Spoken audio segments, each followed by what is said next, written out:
नमस्कार दोस्तों। तो इस सेशन में हम वेरिएबल्स और नेम्स का डिस्कशन करेंगे, बट उससे पहले मैं एक एरर इंडेंटेशन का डिस्कशन करूंगा जो लास्ट सेशन में नहीं किया था। लेट्स से मैं error.py की पाइथन फाइल एक ओपन करता हूं और मैं इसमें एक इफ स्टेटमेंट राइट करता हूं, क्योंकि इफ स्टेटमेंट में ब्लॉकिंग होती है। तो इफ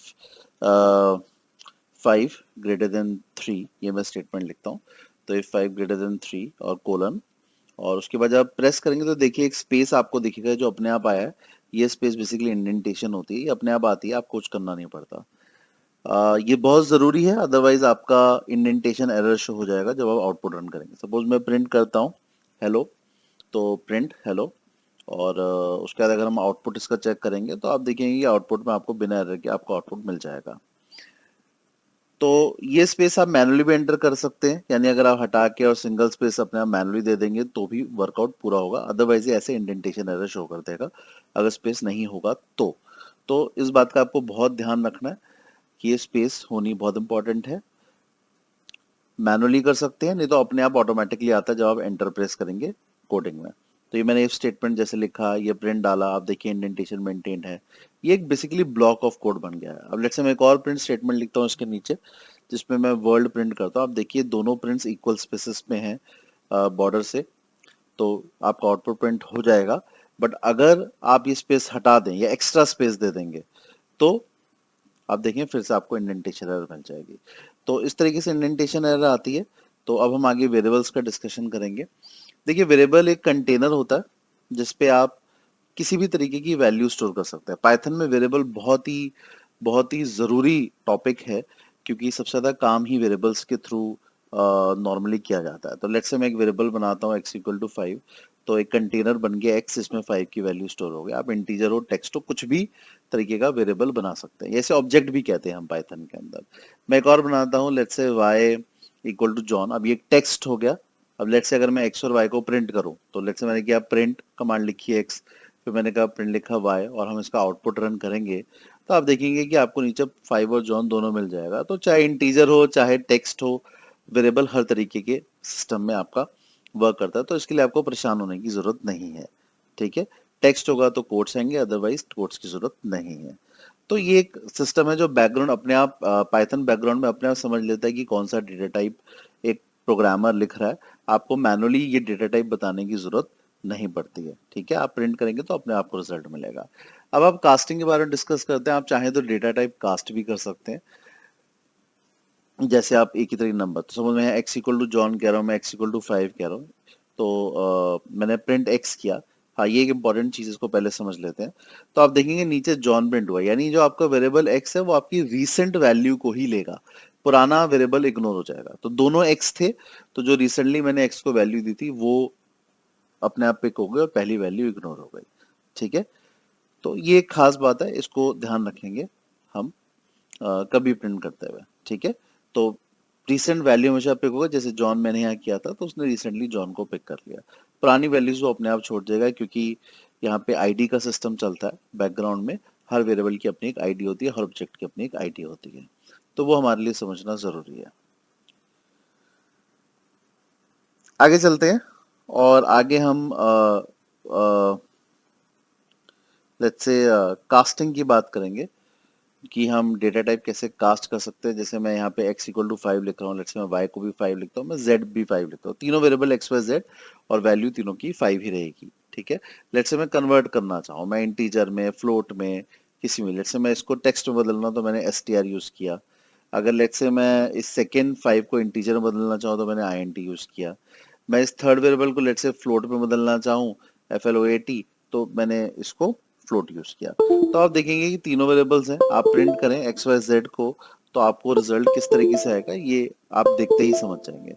आप देखेंगे कि जब मैं एक्स प्रिंट करता हूँ, मैं वाई का प्रिंटिंग कोड डालता हूँ या मैं जेड का प्रिंटिंग कोड डालता हूँ, तो मुझे जो आउटपुट आएगी वो 555.0। 5.0 क्यों? क्योंकि वो फ्लोटिंग नंबर है।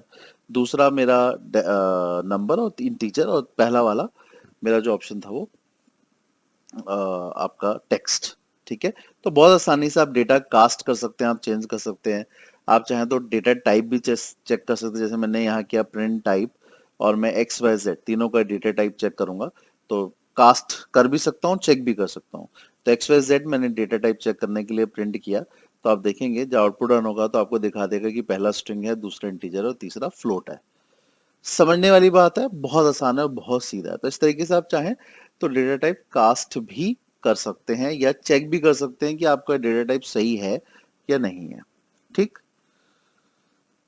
अब लेट्स से मैं x इक्वल टू जॉन टाइप करता हूँ, मैं एक और वेरिएबल बनाता हूँ y, और मैं इसको सिंगल कोट्स में लिख रहा हूँ जॉन, सेम लिखूंगा, जॉन दोनों सेम है। अब आप देखेंगे कि दो मैंने x और y क्रिएट करे, ऊपर मैंने टेक्स्ट यूज किया है, नीचे मैंने टेक्स्ट यूज करा है, फर्क कोट्स का है। प्रिंट जब करूंगा दोनों x और y को, तो मैं देखूंगा कि दोनों मुझे सही आउटपुट देंगे, क्योंकि टेक्स्ट डिक्लेयर करते हुए आप सिंगल कोट भी यूज कर सकते हैं और डबल कोट भी यूज कर सकते हैं, उसमें कोई प्रॉब्लम नहीं है। अब लेट्स से मैं लिखता हूँ x इक्वल टू 4 और मैं एक और वेरिएबल बनाता हूँ कैपिटल X इक्वल टू 4, ठीक है, 6 सॉरी। तो या लेट्स से इसको थोड़ा सा और आसान करने के लिए a भी कर लेते हैं, एक को स्मॉल ए और दूसरे को कैपिटल A कर लेते हैं। लेट्स से स्मॉल a 4 और जो कैपिटल A है वो 6 हो गया। अब अगर आप प्रिंट करेंगे तो आप ये देखेंगे कि अगर मैं प्रिंट स्मॉल ए करता हूँ और फिर मैं प्रिंट कैपिटल ए करता हूँ, तो दोनों मुझे रिस्पेक्टिव आउटपुट्स अकॉर्डिंगली देंगे। जैसे मैंने स्मॉल ए प्रिंट किया तो 4 आया, मैं कैपिटल ए प्रिंट करूंगा तो ये मुझे ऑटोमेटिकली 6 की वैल्यू फेच करेगा। कहने का मतलब ये है कि वेरिएबल्स केस सेंसिटिव होते हैं, तो जब भी आप डिक्लेयर करें सोच के डिक्लेयर करें कि आप कैसे करें। कैपिटल ए अलग वेरिएबल है, स्मॉल ए अलग वेरिएबल है, दोनों वेरिएबल्स केस सेंसिटिव होने की वजह से अलग अलग समझे और माने जाएंगे। ठीक है, अब इसको हटाते हैं और आगे बढ़ते हैं। वेरिएबल्स बनाने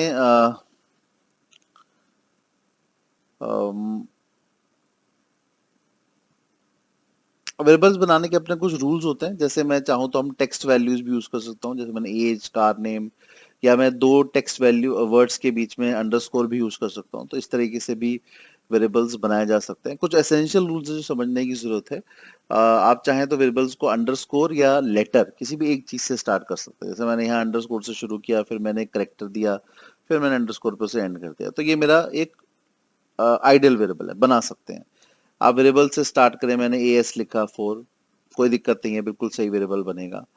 तो डिफरेंट डिफरेंट तरीके हैं वेरिएबल्स को बनाने के लिए, बट आप नंबर से शुरू नहीं कर सकते। आप नंबर बाद में कर सकते हैं, जैसे मैंने यहाँ किया कि मैंने करेक्टर ए से शुरू किया, बीच में मैंने नंबर डाला, फिर करेक्टर किया, ये ठीक है, इसमें दिक्कत नहीं है। आप इसे प्रिंट करेंगे तो आपका आउटपुट बिना किसी दिक्कत के जो है वो मिल जाएगा।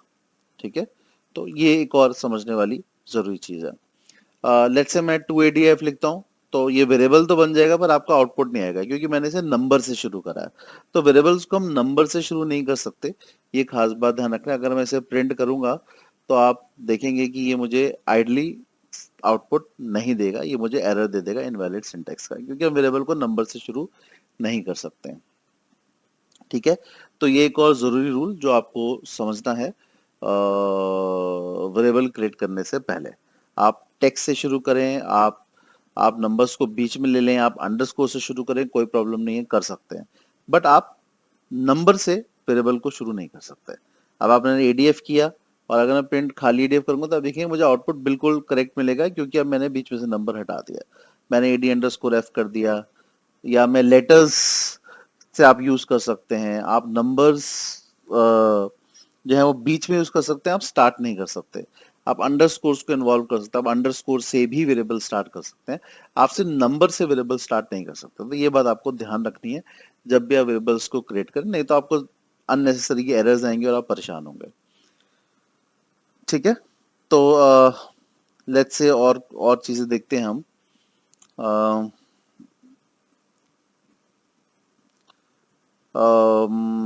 आगे हम डिस्कस करेंगे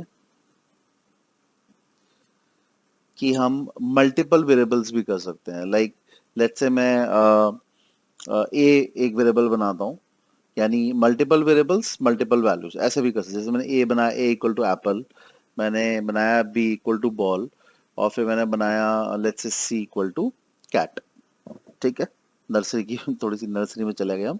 तो ए बी सी और हमने इसको प्रिंट करा, और ए प्रिंट, फिर आप बी करें, प्रिंट आप सी करें, तो अब हमने तीन वेरिएबल्स बनाए, तीन अलग अलग वैल्यूज के साथ।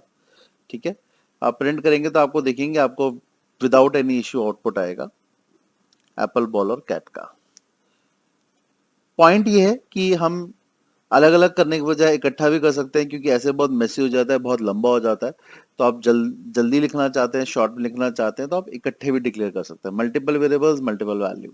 तो मैंने कहा एक्स वाई जेड, 3 वेरिएबल्स बन गए मेरे एक्स वाई जेड, और मैं इन्वर्टेड कॉमास में फिर वैल्यू पुटअप करता हूँ। एक को मैं बनानास वैल्यू देता हूँ, दूसरे को मैं कॉमा दूंगा, और फिर मैं दूसरी वैल्यू लिखूंगा। लेट्स से हम इसमें चेरीज प्रिंट कर सकते हैं।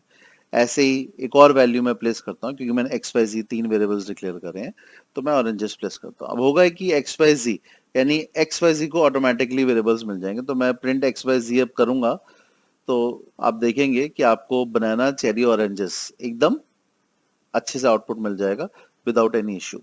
तो अब वो क्यों है? क्योंकि आप इस तरीके से भी डिक्लेयर कर सकते हैं। एक्स को ऑटोमेटिकली बनाना मिल गया, वाई को चेरी मिल गया, जेड को ऑरेंज मिल गया। ठीक, तो ये एक तरीका है जिससे हम बिल्कुल करेक्ट आउटपुट प्रिंट कर सकते हैं विदाउट एनी इश्यू। ठीक है, एक्स वाई जी 3 वेरिएबल्स और उनकी रिस्पेक्टिव 3 वैल्यूज। पाइथन अपने आप करेगा, आपको कुछ करने की जरूरत नहीं, आपको सिर्फ कोड लिखना है। ये पाइथन की बैकग्राउंड अपनी अंडरस्टैंडिंग है कि उसको ऐसे करना है। एक और तरीका है, जैसे आप मल्टीपल वेरिएबल्स और सिंगल वैल्यू भी कर सकते हैं। लाइक मैं एक्स वाई जी तीनों को एक वैल्यू देना चाहता हूँ, तो x equal to y equal to G, और मैं equal to let's say oranges मैंने कर दिया। तो मैंने तीनों को बेसिकली एक ही को, तीनों को एक सेम वैल्यू दे दी। अब मैं प्रिंट करूंगा तो आप देखेंगे कि जब मैं तीनों वेरिएबल्स प्रिंट में डालता हूँ तो मुझे ऑरेंजेस 3 बार आएगा। आउटपुट में चेक करते हैं तो देखिए ऑरेंजेस ऑरेंजेस ऑरेंजेस, बिल्कुल 3 बारी मुझे आउटपुट प्रिंट होगा। तो ये भी एक तरीका है।